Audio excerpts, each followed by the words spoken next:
اما بعد اعوذ باللہ من الشیطان الرجیم بسم اللہ الرحمن الرحیم فلولا نفر من كل فرقة منهم طائفة ليتفقهوا في الدين صدق الله العظیم.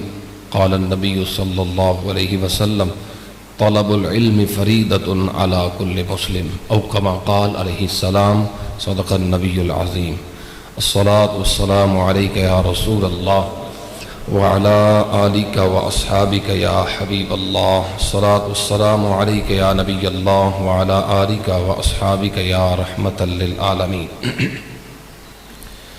حمد و صلاة کے بعد معزز محترم حاضرین کرام، کل آپ کی خدمت میں علم دین حاصل کرنے کی نیت سے بیٹھنے کسی اجتماع میں حاضر ہونے پر جو انعامات ہیں ان کا ذکر کیا تھا.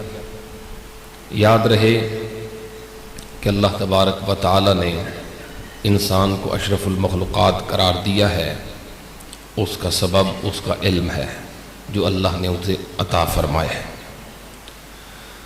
فضائل اور مناقب کی جہاں تک بات کریں تو ایک لمبا چوڑا عنوان ہے.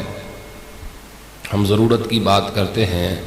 قرآن مجید میں اللہ تعالیٰ فرماتا ہے کہ فلولا نفر من كل فرقة منهم طائفة ليتفقهوا في الدين.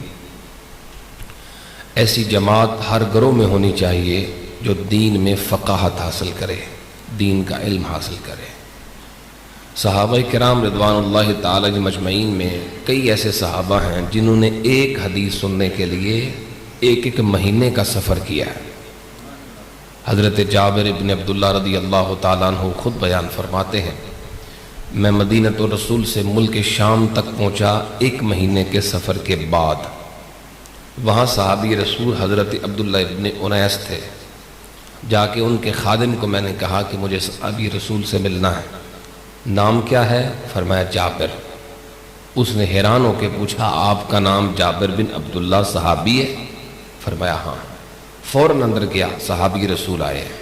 اب کی بات دربان نہیں آیا، صحابی رسول خود آئے، آ کے ملاقات کی، معانقہ کیا، اور وہیں کھڑے کھڑے حضرت جابر بن عبداللہ نے فرمایا وہ جو حدیث تم نے ڈائریکٹ حضور سے سنی ہے مجھے بھی سنا دو. انہوں نے کہا بس یہی کام ہے آپ کو؟ فرمایا ہاں. میں نہیں چاہتا کہ حدیث سنے بغیر میں مر جاؤں یا سنائے بغیر تم فوت ہو جاؤ. تو مدینے سے چل کے ملک شام ایک مہینے کی مسافت. اسی طرح حضرت ابو درداء رضی اللہ تعالی عنہ دمشق میں موجود ہیں. ایک شخص ان کے پاس ہے، دروازے پہ دستک ہوتی ہے، پوچھا جاتا ہے کون ہے؟ بتایا گیا فلاں شخص ہوں، مدینۃ الرسول سے چل کے آیا ہوں. صحابہ تو مدینے سے کبھی شام کا کبھی دمشق کا سفر کرتے تھے. پوچھا جاتا کیوں آئے ہو؟ تو جواب ہوتا صرف اور صرف جو حدیث آپ نے حضور سے ڈائریکٹ سنی تھی ہم وہاں موجود نہ تھے، بس ہمیں حضور کا وہ فرمان سناؤ. ہمارے لیے تو آسان ہے.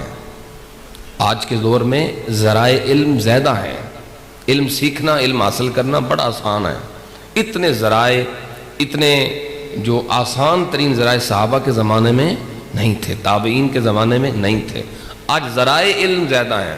ایک بندہ مجھے کہنے لگا کہ آج علم بہت بڑھ گیا ہے، عمل نہیں ہے. میں کہتا ہوں علم نہیں بڑھا، ذرائع علم بڑے ہیں. علم حاصل کرنا آسان ضرور ہو گیا ہے مگر حاصل کرنے کو تیار پھر بھی ہم نہیں ہیں. ہاں بالکل ذرائع علم بڑھ گئے ہیں. پہلے کتابیں نہیں تھیں، اب کتابیں بڑھ گئیں. پہلے ہارڈ صورت میں کتابی شکل میں کتابیں ہوتی تھی، لائبریریاں. اب سافٹ فارم میں کتابیں موبائلوں میں آ گئی، سافٹ ویئرز بن گئے. آسانی ضرور آئی ہے مگر علم ہم نے حاصل کیا پھر بھی نہیں ہے. ذرائع علم بڑے ہیں، علم نہیں بڑھا. کیونکہ جب علم بڑھتا ہے تو نور بھی بڑھتا ہے. جب علم بڑھتا ہے تو جہالت مٹتی ہے. جب علم بڑھتا ہے تو پھر اس کی وجہ سے کچھ نہ کچھ خوف خدا ضرور آتا ہے اور معاشرے میں ایک بہار ضرور آتی ہے. اگر علم بڑھ گیا ہے تو پھر کیا کہیں گے اس شخص کو جو حرم کعبہ میں پہنچا ہو اور اسے یہ خبر نہ ہو امام دے پیچھے نیتنی ہے یا اگے نیتنی ہے. علم کہاں بڑھا ہے بھائی؟ اگر علم بڑھ گیا ہے تو پھر ان کو کیا کہیں گے آپ جو حرم کعبہ میں خرچ کر کے تو پہنچے لیکن انہیں یہ نہیں پتا کرنا کیا ہے.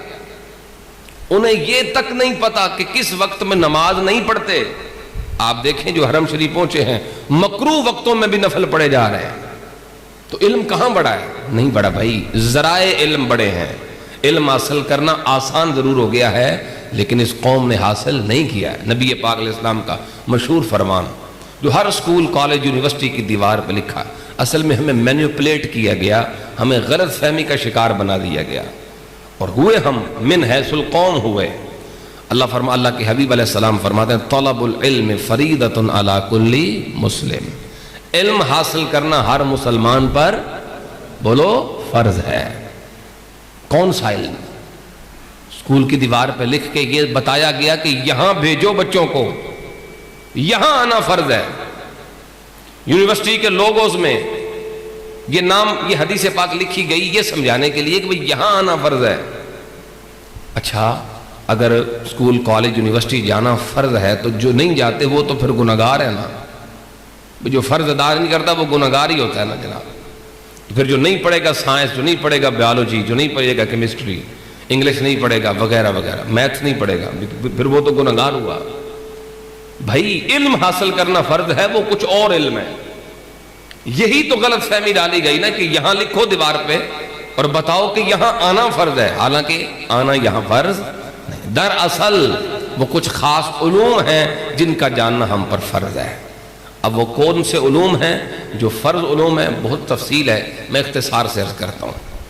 یاد رہے، بندہ جس بھی فیلڈ میں ہو اس فیلڈ کے متعلق اسے اسلامی تعلیمات جاننا فرض ہے۔ مختصر بات، یقیناً مسلمان ہے، سب سے پہلے اسے جاننا ہوگا عقائد کیا ہے، اللہ کے بارے میں میرا عقیدہ کیا ہونا چاہیے، نبیوں کے بارے میں عقیدہ کیا ہونا چاہیے، صحابہ کے بارے میں، اہل بیت کے بارے میں، ائمہ کرام کے بارے میں میرا عقیدہ نظریہ کیا ہونا چاہیے، اللہ کے بارے میں کون سا لفظ بول سکتے ہیں اور کون سا نہیں بول سکتے، کون سا لفظ بولیں تو بندہ کافر ہو جاتا ہے، یہ پتہ ہونا فرض ہے۔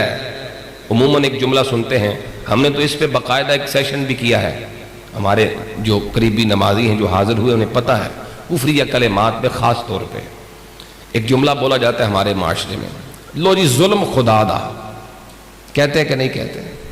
بڑے بڑے سمجھدار جن کو آپ پریال کہتے ہیں، پریادان کہتے ہیں، پنچ بناتے ہیں، وہ بھی یہ جملہ بولتے ہوئے بالکل نہیں ہچکچاتے، ظلم خدا دا، حالانکہ ہمارا رب ظلم سے پاک ہے۔ یہ کفریہ کلمہ ہے، اللہ تعالیٰ کو ظلم کے ساتھ اس کی نسبت کرنا یہ کفر ہے، خالص کفر ہے۔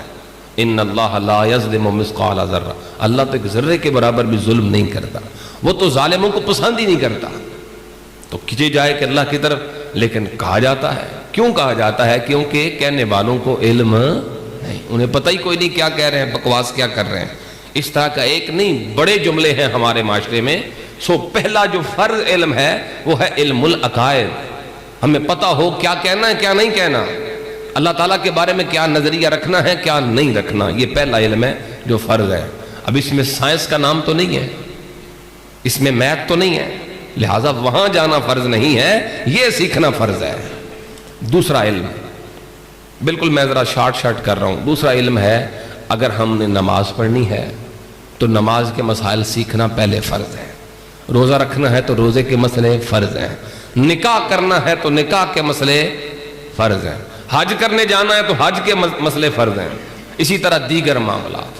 یعنی جس فیلڈ سے ہم تعلق رکھتے ہیں، تجارت کر رہے ہیں تو تجارت کے مسئلے، خراب کام کر کے بعد میں یہ کہنا جی پتہ نہیں لگا، یہ کوئی عذر نہیں ہے۔ جہالت یعنی معلوم نہ ہونا، اس کو جہالت کہتے ہیں۔ جہالت اسلامی اسٹیٹ کے اندر، اسلامی ملک کے اندر عذر قبول نہیں ہوتا، یعنی جو بندہ اسلامی ملک میں رہتا ہے وہ اگر جہالت کا عذر پیش کرے جی مجھے پتہ نہیں چلا تو کیا اب میرا حکم ہے، جہالت عذر نہیں، وہ ڈبل مجرم ہے۔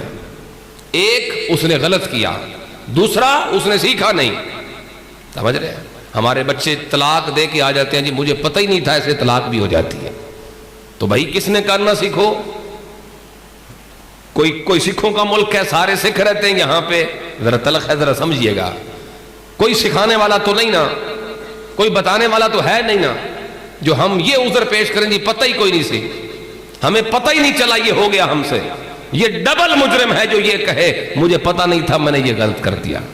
جہالت اسلامی ملک میں عذر، ہاں وہاں کوئی عذر پیش کرے، کوئی جنگل میں رہتا ہے، وہاں کوئی بتانے والا ہی نہیں ہے، کوئی سکھانے والا ہی نہیں ہے، اس وقت کوئی کہہ سکتا ہے؟ یہاں سکھانے والے گلی گلی بیٹھے ہیں، سیکھنے والا ہی کوئی نہیں، وقت دینے کے لیے تیار ہی کوئی نہیں۔ ہم تو اپنے بچوں کو جو مسجد میں قرآن مجید پڑھنے کے لیے 10 منٹ کے لیے بھیجتے ہیں، وہ بھی رسمن ہی بھیجتے ہیں بھئی، ورنہ بندے کی آکھن گے تیرا پتر قرآن ہی کوئی نہیں پڑھتا، سپارہ ہی نہیں پڑھتا، جاؤ ایک چکر لگا کے قاری صاحب کو شکل دکھا کے تو آ جاؤ۔ یقین کرے بچے آتے بعد میں ہیں، ان کو جانے کی جلدی پہلے ہوتی ہے۔ کیا دیا ہم نے دین کے لیے؟ ہم دین نہیں سیکھتے بھائی، ذرائع علم بڑے ہیں، علم کم ہوا ہے، علم نہیں بڑھا ہے۔ پہلے زمانے وہ پاک زمانے، ان میں لوگوں کو پتا ہوتا تھا مسئلے کم از کم کچھ نہ کچھ کہیں نہ کہیں سے۔ آج جو تھوڑا سا وقت ہوتا ہے وہ ہماری فیس بک کھا جاتی ہے، کچھ نہیں بچا ہمارے پاس۔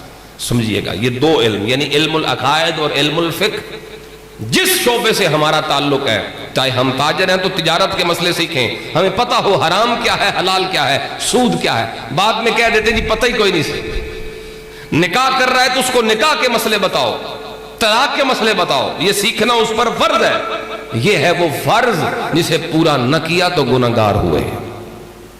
اور اگر تیسرا علم جو خاص ہے، میں ان سب کو سمیٹ رہا ہوں اب، وہ ہے علم التجوید۔ کیا آپ کہیں گے ہم علم التجوید پڑھ کے اب قاری بن جائیں؟ بھائی اس کے بھی درجے ہیں۔ میں آپ کو سبع عشرہ پڑھنے کے بارے میں نہیں کہہ رہا کہ 7 قراتیں سیکھیں آپ، ٹھیک ہے؟ میں آپ کی خدمت میں عرض کر رہا ہوں تجوید کم از کم اتنی کہ ہم لفظوں کو ممتاز کر سکیں، لفظوں میں فرق کر سکیں۔ مثال کے طور پہ کاف اور قاف میں کیا فرق ہے؟ کم از کم اتنا، لفظ جو اللہ نے فرمائے ہیں وہ تو بولے منہ سے، اتنی تجوید سیکھنا ہم پر فرض ہے۔ زال اور رال اور زا میں کیا فرق ہے؟ تا اور طا میں کیا فرق ہے؟ قاف اور کاف میں کیا فرق ہے؟ ہا اور خا میں کیا فرق ہے؟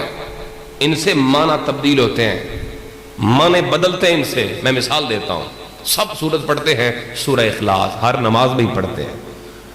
قل هو اللہ احد، اس کا پہلا لفظ کیا ہے؟ بولو قل۔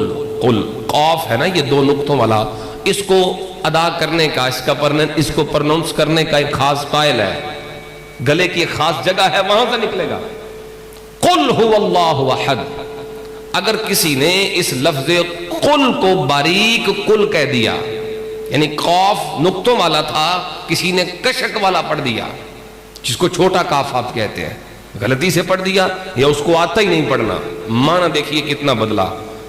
اگر کہیں گے قل هو اللہ تو معنی ہے فرما دو کہ اللہ ایک ہے۔ اگر اسے معاذ اللہ باریک پڑھ دیا غلطی سے یا سیکھا ہی نہیں تو معنی کیا بنا؟ کل، اس کا معنی ہوتا ہے کھا لو کہ اللہ ایک ہے۔ اللہ تعالیٰ نے کچھ فرمایا، ہم نے کچھ اور پڑھا۔ بتائیے ایسے رب کا کلام بدلیں گے، ہو جائے گی نماز؟ کیا قبول ہوگی پھر جب اللہ تعالیٰ کچھ بتا رہا ہے، ہم کچھ اور ہی پڑھ رہے ہیں۔ اقرأ بسم ربک الذی خلق، مشہور آیت ہے قرآن پاک کی، اکثر نمازی یاد ہوتی ہے ان کو، وہ پڑھ بھی لیتے ہیں، چلو نہیں بھی یاد کبھی کبھی تلاوت بندہ کر ہی لیتا ہے۔ اس پہ ذرا فرق دیکھیے، اقرأ بسم ربک الذی خلق، خا یہاں نقطے والی ہے، حلوے والی نہیں، ٹھیک ہے؟ اس کو پر پڑھیں گے، معنی کیا ہے؟ پڑھیے اس رب کے نام سے جس نے پیدا کیا۔ خلق کا معنی ہوتا ہے پیدا کرنا، پڑھیے اس رب کے نام سے جس نے پیدا کیا۔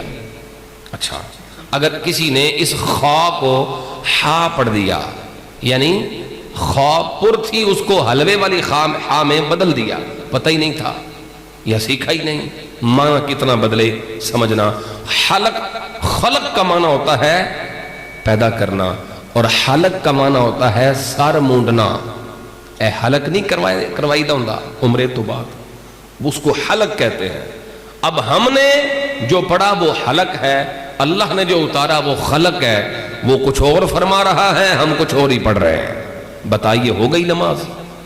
یہ ہے علم التجوید۔ کم از کم اس کا درجہ یہ ہے کہ ہم لفظوں میں فرق کر سکیں۔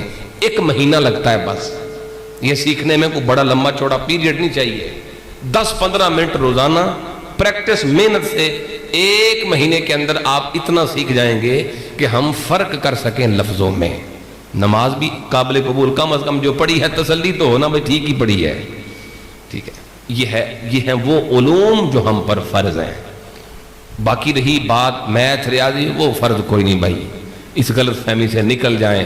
یہ جو ہمیں دھوکہ دیا جاتا ہے بھائی یہاں بھیجو بچوں کو، کہیں کے نہ رہیں، یہاں ضرور آنے چاہیے، حاضری ضرور دینی چاہیے، ان کو 10-10 کلو کے بستے اٹھا کے ضرور آئیں یہاں. چلو ٹھیک ہے، دنیا داری ہے، ضرورت ہے کر لو، ہم منع نہیں کر رہے اس سے. مگر یارو مسلمان بندہ ڈاکٹر بنے بعد میں، بچوں کو انجینئر بنائے بعد میں، سب سے پہلے اسے مسلمان تو بنائیں.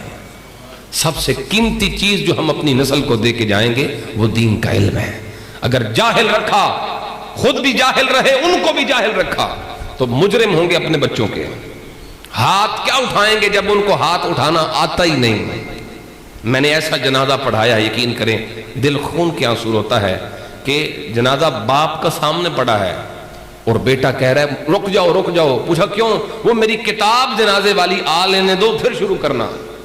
یعنی مجھے جنازہ پڑھنا نہیں آتا، میرے باپ کا جنازہ ہے، لوگ سارے گرمی میں کھڑے ہیں اور اس کی کتاب لینے بندہ گیا. پھر کسی نے اس کو موبائل دیا، اس سے دیکھ لو، گوگل ہے، جلدی سے نکال کے کہا اس سے دیکھ لو. اب اس نے جنازہ پڑھا ہے، اب موبائل سامنے رکھ کے پڑھا ہے. بتائیے اس باپ نے اپنی اولاد کے ساتھ ظلم کیا اور اپنے ساتھ ظلم کیا یا انصاف کیا ہے؟ خود ظلم کیا نا. اگر سکھایا ہوتا تو آج یہ بے عزتی بھی نہ ہوتی اور یہ حسرت بھی نہ ہوتی. وہ باپ بھی سوچتا تو ہوگا نا، اس کی روح تڑپتی تو ہوگی نا کہ اس بچے کو وہ انگلینڈ میں ہے، اس بچے کو اس قابل تو بنا دیا، یہ انگریزوں کو انگریزی سکھا رہا ہے، لیکن اس کو اتنا میں نے نہیں سکھایا کہ یہ میری نماز جنازہ ہی پڑھ سکے. یہ قصوروار ہوں گے بھائی، ہم قصوروار ہوں گے. ہم نے وقت کوئی نہیں دیا اپنی اولاد کو. نرسری، پری نرسری بھی ہے اب تو، وہ بالکل ہی چھوٹے چھوٹے جن کو پتہ ہی کوئی نہیں، ان کو بھی ہم نے کہا چلو پری نرسری، پھر نرسری، پھر بس اسی چکر میں 15-16 سال ہم نے لگا دیے. دین کے لیے کتنا ٹائم دیا؟ میں کہتا ہوں اگر آپ حساب کریں تو گھنٹوں میں ٹائم بنتا ہے جو ہم دین کے لیے دیتے ہیں. اور وہ بھی بچوں کو جب ایک بار ناظرہ قاری صاحب نے ختم کروا دیا جیسے تیسے، وہ 5 منٹ میں جو سیکھ سکتے تھے سکھا دیا. اب اس کے بعد زندگی بھر اس کا دروازہ ہی بند ہے. ہم نے کہا اب نہیں سیکھنا. اور یہ غلط فہمی بن گئی ذہن میں کہ علم حاصل کرنے کی ایک عمر ہوتی ہے، نہیں سیکھ سکتے. میں نے ایک ایسے بزرگ کو بھی دیکھا ہے جنہوں نے آخری عمر میں قرآن شریف شروع کیا ہے. ذرا سمجھیے گا، وہ ایک لفظ قرآن مجید کا قاری صاحب سے پڑھتے تھے، صرف ایک لفظ، اور کہتے قاری صاحب بس ایک کو لفظ پڑھاؤ، کل تک اسے ریپیٹ کرتے رہتے، اٹھتے بیٹھتے چلتے پھرتے ایک لفظ کو پڑھتے رہتے، اگلے دن دوسرا لفظ لیتے. یہ میں نے دیکھا ہے اس بندے کو. میں کہتا ہوں اگر اس حال میں اس بابا جی کی زندگی ختم ہو جاتی ہے، اللہ کی قسم شہادت کی موت مرے گا. یہ دین سیکھتے ہوئے دنیا سے گیا. یہ کوئی اتنا مہنگا سودا نہیں ہے جو آپ خرید نہیں سکتے، اور یہ کوئی ایسا مشکل رستہ نہیں ہے جو چل نہیں سکتے. بس ہمت کرنے کی بات ہے. جس نے ایک لفظ سیکھا ہے وہ بھی تو طالب بن گیا نا. بس آپ نے کیا کرنا ہے، تھوڑی سی ہمت کر کے اس کلاس کا حصہ بن جانا ہے، محنت کر کے اس میں شریک ہو جانا ہے، اس قافلے کا مسافر بن جانا ہے. باقی اللہ تعالیٰ پہ چھوڑ دیں. سیکھ سکیں گے یا نہیں، کامیابی ملے گی یا نہیں، یہ بات کا مسئلہ ہے. ہم تو کوشش کریں. ہمارے پاس ساتھی ایسے بھی ہیں جو یہ کہتے ہیں جی ہن نہیں سیکھیا جاندہ. کچھ ایسے ہیں جو بہانہ کرتے ہیں ہن زبان وٹ نہیں کھاندی. کوشش کب کی؟ کوشش کی ہے مہینہ 1.5 مہینہ کسی کے بعد بیٹھے ہو، کسی سبق لیا ہے؟ نہیں. خود ہی گھر بیٹھ کے فیصلے کر رہے ہیں نہیں ہوتا. یہ تو وہ کہے نا جو کوشش کر چکا ہے پہلے، اور کوشش کرنے کے بعد انتہائی مشکلات اٹھانے کے بعد اب ناکامی ہے تو وہ کہہ سکتا ہے بھائی معذور ہوں اب نہیں ہوتا.